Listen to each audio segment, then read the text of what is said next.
Oil reserves are declining and the price of oil is rising.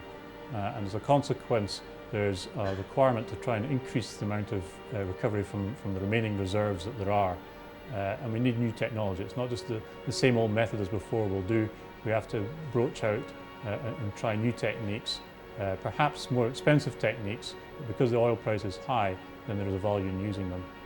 There comes a point that the oil cannot flow on its own, or the production rate declines, and then you have to intervene. Those techniques are referred to as enhanced oil recovery, or EOR. The biggest challenges faced in enhanced oil recovery is understanding what's happening underneath the ground. You may be talking a mile or so underground, and really knowing what's going on there is very difficult. At Heriot-Watt University, we have developed research and development capabilities that allow us to simulate physically the conditions of oil reservoirs and test and develop new techniques for improving recovery from these reservoirs in conjunction with our industry partners. The physics and the chemistry of what's happening doesn't change as we increase from the laboratory scale to the reservoir scale. So although we can't do experiments at reservoir scale, we can upscale using the models, and that's a very powerful tool. To date, about 28 billion barrels of oil has been produced from the North Sea, but that only represents 48% of the oil that was initially in place. That means that more than half of the oil is still left behind. Most of the oil that we are using today, it's coming from reservoirs that were discovered many years ago.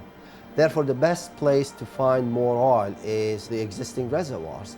That's why the industry needs to develop methods that could technically and economically produce these extra oil.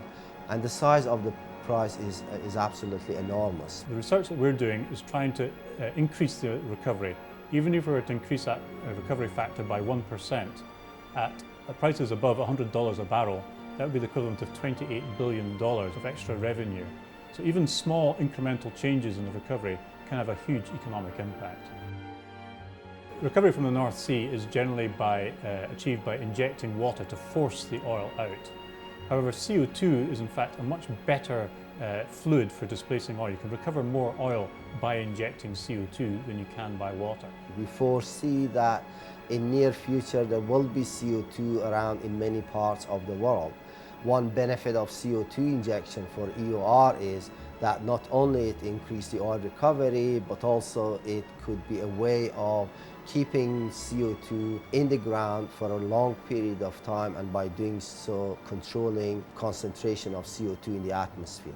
Some of the companies that fund our research have indicated to us that the findings from the research they've applied in all their fields in the North Sea.